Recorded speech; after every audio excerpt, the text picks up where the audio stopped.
I'm like a kid in a candy store right now. I didn't sleep last night. I was so excited. I reached out to this young man on LinkedIn, and most of the time when you reach out to an incredible guy of this stature, most of the time you wait for weeks and weeks, months and years, and you never get a response. I got a response right away, and it showed me the heart of this man right when we jumped on the video call today. I could see his heart, his passion, and what he's doing. I wanted to run these down because, honestly, it's a laundry list. Most of the time, as you guys know, listening to the podcast, I do not read intros, but I have to read this guy's intro because it's incredible. Jason Feifer is a best-selling author of Build for Tomorrow, which we're going to talk about. A startup advisor, the host of the podcast Help Wanted, problem solvers with over 1 million downloads a month. LinkedIn has named him one of the top voices in entrepreneurship. He's had a decades-long career in national media as the editor of Men's Health, Fast Company, Maxim, Boston Magazine, and has written about business and technology in the Washington Post, Slate, the New York Magazine, and is now the editor-in-chief of Entrepreneur Magazine. It is my honor, my pleasure to bring not only to me, but to you, my new friend that I told him that I was going to force him to be my friend for the rest of his life, Mr. Jason Feifer. Let's get this party started.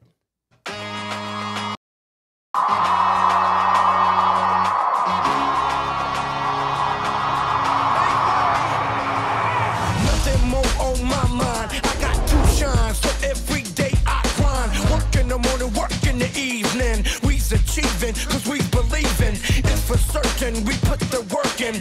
We ain't stopped just because it's hurting. Right before your eyes, so it's coming to no surprise. The takeover is televised. Over and over and over again. Make no mistake, we continue to win. Defeat never known, cause I will not lose. They wanna mimic my moves, but can't walk in my shoes.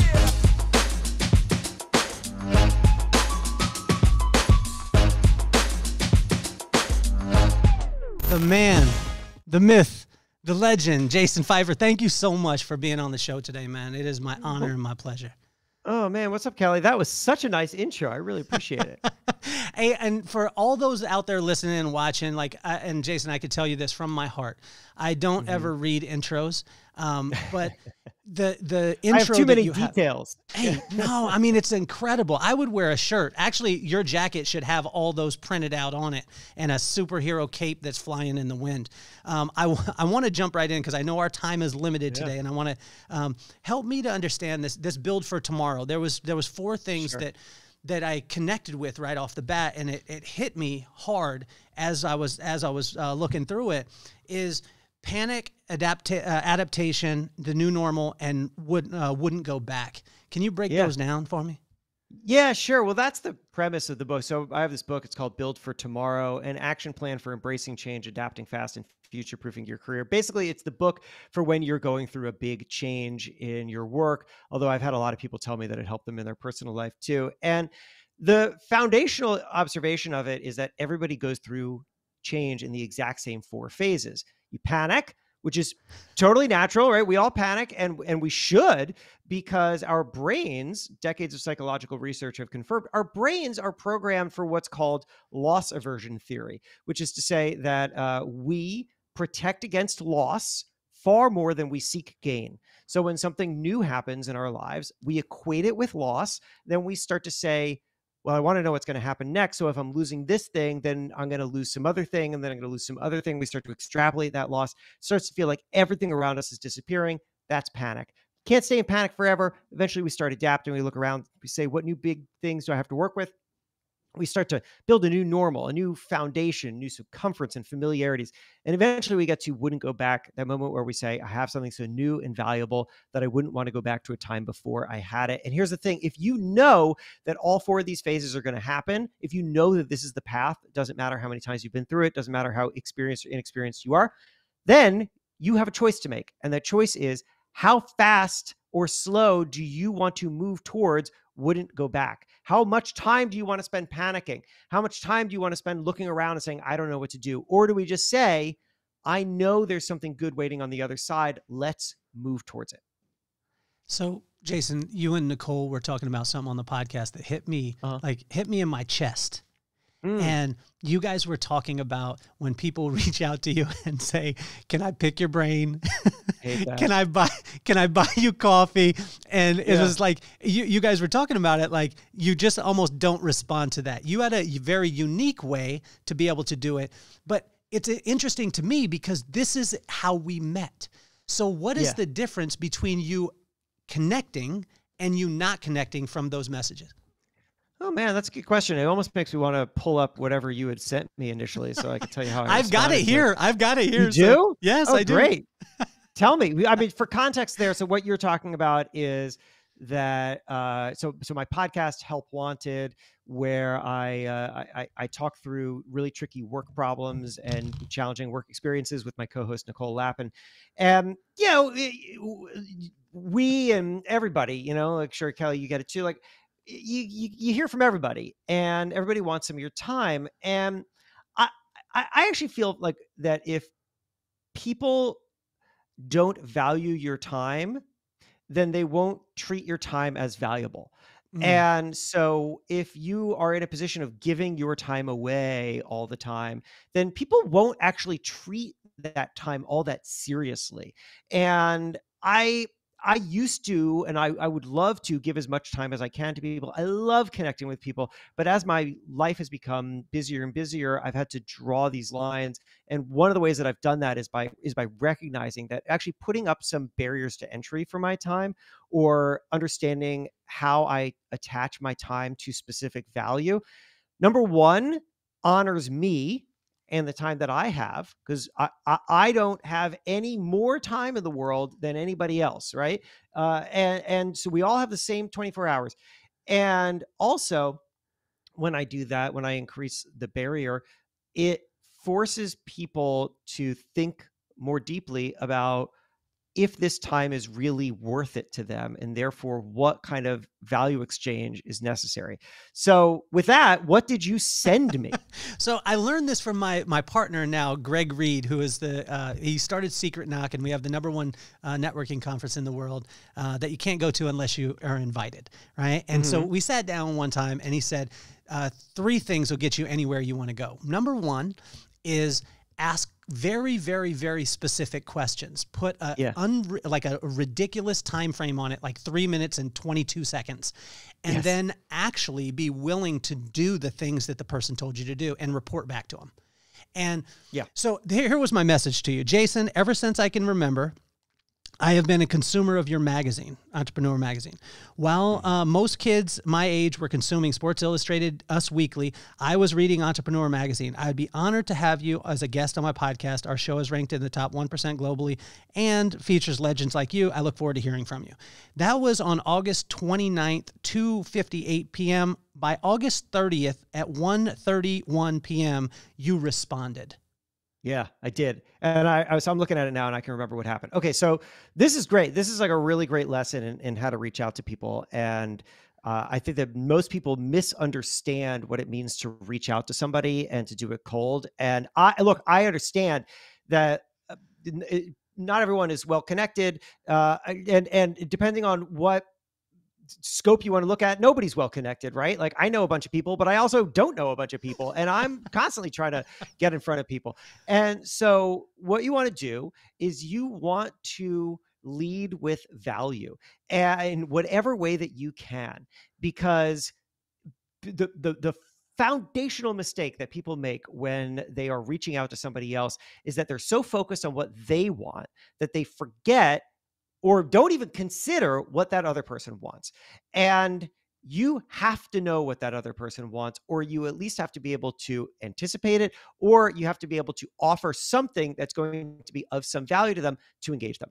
And if you do not do that, you will not get what you're looking for. It has to be value first. Here's what you did, Kelly, that was really smart. Okay, so number 1 is people reach out to me all the time and they say, I'm a fan of your work. I'm a fan of Entrepreneur. They leave it at that. at this point, I just assume that's not true. I assume they're just lying to me, because if they were a fan of my work, they would make some more specific reference, or they'd have something a little more unique to say. Now, you didn't actually make any specific references to my work. That's fine. But, this thing that you said about most kids were consuming Sports Illustrated and Us Weekly, I was reading Entrepreneur. I actually haven't heard somebody phrase it like that before. And it just made me stop and think like, maybe this guy really does read the magazine. And that's really cool. And if you spend time with my work, I instantly feel like I need to fulfill the exchange. You've spent time with me. I need to spend some time with you. I feel that all the time. And I don't always have half an hour to hop on the phone with somebody, but like at the very least, the time that I will spend is engaging and thinking about the thing that you've sent me so that I can respond to it and honor the time that you've spent with me. The next thing that you did is that you invited me on your show, and you described it as this top 1% global show. So, for anybody who knows podcasting, like the numbers are totally mysterious, right? I don't actually know if possibly like your mom is the only one who listens to the show. I don't know. I'm taking you at your word here, but what I did do is I went and I looked up the show and I saw the number of reviews that it had, and that helped me assess that this is something that people are listening to. And then what I did is I responded and I increased the bar to get over for the value of my time, which is that I told you that I would be happy to do this, but I need to keep it to 30 minutes, which is the thing that I very standard do. And the reason for that is because most podcasts are an hour. That's a lot. That's 1/8 of my workday. And I have a lot that I need to do. And so I figure if somebody wants me enough, then they will adjust a little bit and work within my time frame. This isn't like a power move or something. It's just, this is the amount of time that I have to offer. And if that is worth it for you, then you will do it. And if not, then that's fine. And look, I will change this situation depending on the circumstance, right? Like if Tim Ferriss reaches out and wants me on a show, I'm not going to be like, yeah, I only got half an hour, right? But that's because I understand the value that being on his show will bring me. I know what that audience is like. I can see how it would fit into my goals. You are more of a wild card. You seem like a really nice guy. I'm really happy we connected, but I didn't know the answer. So I'm going to take a gamble, but I'm also going to figure out like, what is my risk reward? And I think that everybody should be doing something like that too. So as we went through too, and this was an incredible thing. Like, you have the power, literally, to like your endorsement or third-party validation of somebody can really change somebody's life. And but it was interesting because I was listening to an episode of yours, and you were talking about a situation with David Chang. And you were talking about the envy of others, right? No matter where you're at. And everyone in the media world could look at Jason Feifer and be like, oh man, if I was in that situation. But you brought up a very, very incredible point that you don't always know the entire story. But that David Chang thing hit me hard. Can you talk on that? Oh man, you really went deep in my work. David Chang, I talked to him a long time ago. I mean, what I remember about David Chang, famous chef, Mofuku, and so on, is how, so David Chang struggles with depression. He's been very open about that. And he has accomplished basically everything that anyone in his position would ever hope to. And what he has found, to his great alarm, is that it isn't enough. And it still leaves a hole. And, I can't remember if that's what you were picking up on, but that's the thing that really stuck with me. And the anecdote that really in that vein has always stuck with me is, so there's a guy named Ryan Holiday, best-selling author of all sorts of things. And he wrote this thing once. I know Ryan a bit. We didn't talk about this, but I just read it in his blog. He wrote this thing once about how he learned that he was a New York Times best-selling author for the first time. And what happened was, so he had aspired to do this, as any author does. And he was out mowing his lawn, and he got a call from his agent who told him the news. And he was like, that's amazing. And then the phone call ended. And then he looked around and he was like, did anything change? No, I guess I should just keep mowing the lawn. That's what he did, right? Because the thing is, like, these external validations don't actually change your life. Like they don't. And so you need to orient yourself around more of an understanding of what it is that you want and what success looks like and what satisfaction looks like, and stay there. Because if you anchor yourself to, if I just get that thing, then it's going to change everything. If I just get that thing, then it's going to change everything. This thing that I've been working towards, if I just hit it, then everything will change. It never, ever will. That's what David Chang learned, and it really threw him for a loop. Ryan, the same. And I found that too. People treat me like like I'm whatever, sort of a big deal. It doesn't feel like that way to me. I'm just a guy who gets up in the morning and tries to make things, and that to me is healthy, is to be able to recognize that and never confuse the things that you've done with who you are. Wow. So I was talking with my brother on my way to the studio today, and I was so excited. I sent him out the thumbnail of you, and he, he believes in me more than anything. And if my mom was still alive, what my mom would say when I call her to say, I'm excited to have Jason Feifer, the editor-in-chief of Entrepreneur Magazine, on the show, she would not react at all. All she would say was he excited to meet you? That's how my mom would act, right? That's great. But my brother asked me, he's like, so how did you connect with him? And I said, well, I reached out, and I thought in my head, Jason is already not my friend. So the worst possible thing that could happen has already happened. And the best possible thing is that he becomes my friend, because I'm going to force him to be that for the rest of my life. But you learn this part about putting yourself out there with Jimmy Fallon. And in listening to this part, this was mind-blowing for me, because most of the time people aren't willing to put themselves out there. Oh, yeah. Yeah. I'll tell you the Jimmy Fallon thing. First, I just want to double click on that thing you just said there. That's really powerful, is, where are the stakes in all of your actions? And that's not to say that if the stakes are low, that you should be careless, right? Like the stakes here were low, where you could reach out to me and I could not respond, and you'd be exactly where you started, or I could respond and maybe something different would happen. But you still have to treat those interactions with great respect. On my side, I believe very deeply in the power of being responsive. I think that being responsive is the single easiest, most impactful thing that you can do. Single easiest, most impactful thing for you to do. It takes very little time to respond to people. And even if you say no, like what I found is that people don't have an expectation of getting everything that they want when they reach out, but just hearing back from you is powerful. So when I respond to people and I say no, they thank me. They thank me for saying no, because they heard back, which meant that they were heard. And that's incredibly valuable. I have built people who, like a loyal audience of people who buy my stuff and follow my work, and they'll tell me it's because 4 years ago I sent you an email and I didn't expect you to respond, and you responded. And like, what was the response? It was like one line. It's not that hard. The simplest, most impactful thing you can do is show people that you have heard them. So anyway, with that said, Jimmy Fallon. So I interviewed Jimmy Fallon for Entrepreneur Magazine maybe 2 years ago or something, and I went to his office at 30 Rock, and we had a great time. And at the end of, like, I don't know how long I was in there, an hour and a half, 2 hours. Jimmy said, hey, if you need anything else, if you go home and you're like, there's a question that I forgot to ask Jimmy. He's like, just reach back out. And I said, Jimmy, I really appreciate that. I am not going to do that, because I've already spent all this time of yours. And I don't want to take any more, but thank you. And, it was great. And then I left and I went home and I started writing, and wouldn't you know it, there was this one moment where I was like, if I could ask this one other question that I didn't think to ask, this story would be so much better. And normally I wouldn't do this. I really wouldn't, because I don't want to impose on people's time. And I really believe firmly in like boundaries and respecting people's time. But I was like, well, but Jimmy did invite me to do this, so I'm going to do it. And I reached out to Jimmy's publicist and I said, hey, can I just get like 5 more minutes with Jimmy? He can just call me whenever.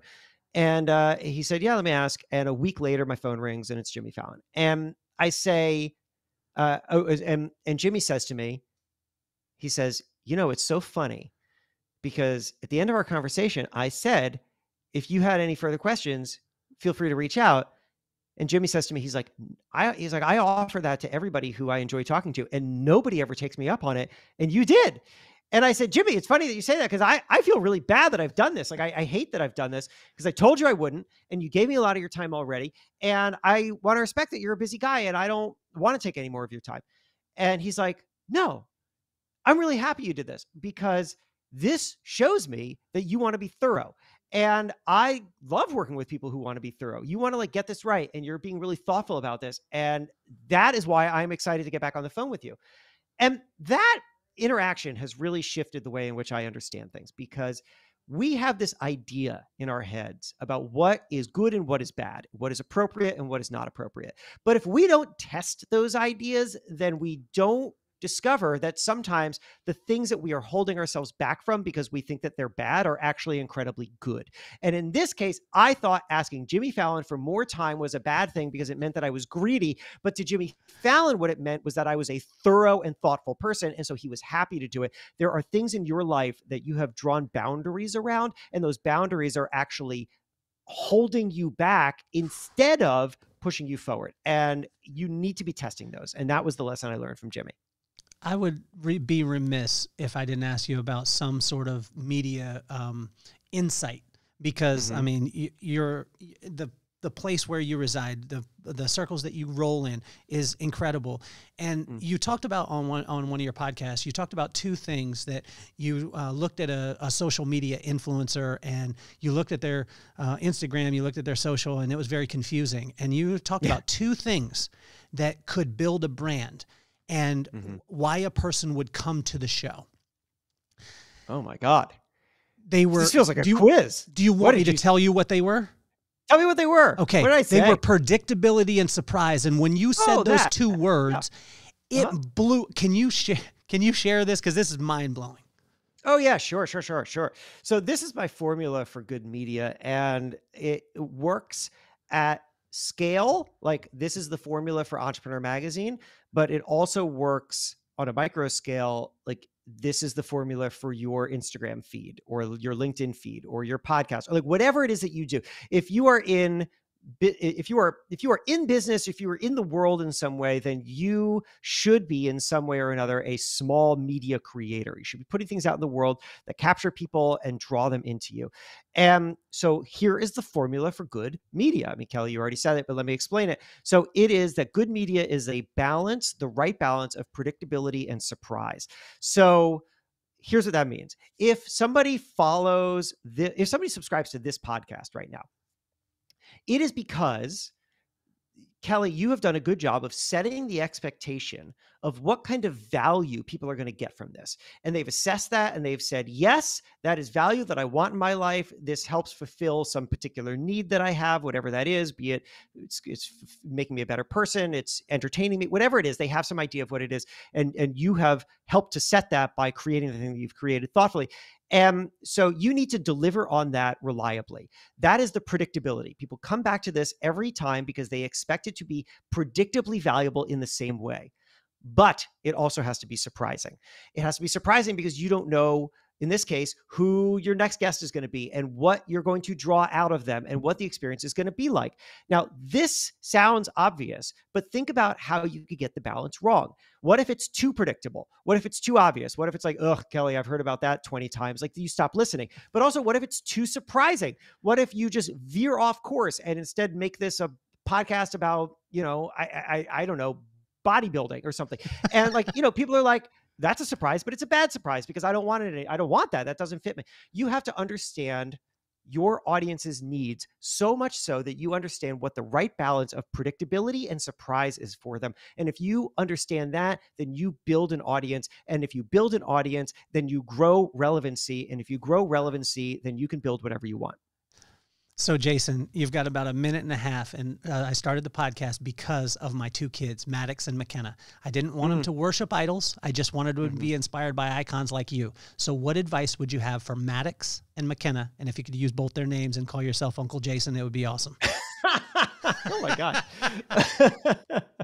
Okay, I love it. That's a wonderful mission. I got to think about that. All right. First of all, hey, Maddox and McKenna, you've got a really cool dad. This is Uncle Jason, and you might find that weird that I'm calling myself Uncle Jason. I find it weird too, but your dad asked me to do that, so that's why I'm here.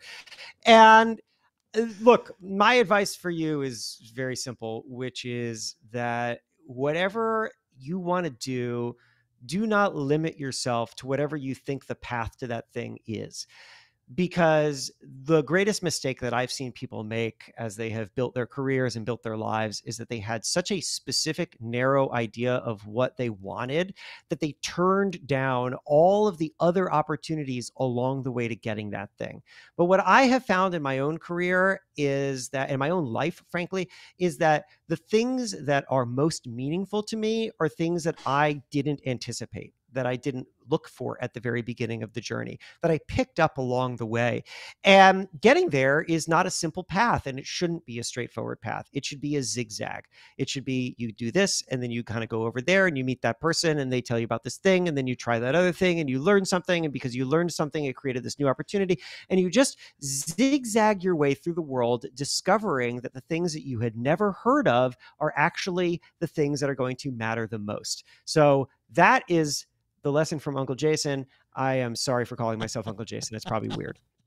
Jason, you're an absolute genius. I appreciate you. It is 9:29, and as I promised, I would get you off the podcast. So I want to tell you that I'm going to force you to be my friend for the rest of your life, and you're officially off the hot seat.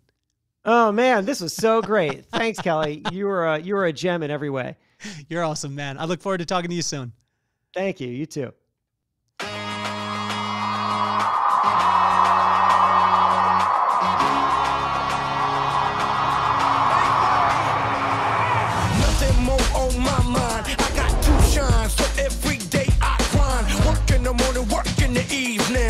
Achieving, cause we believing it's for certain. We put the work in.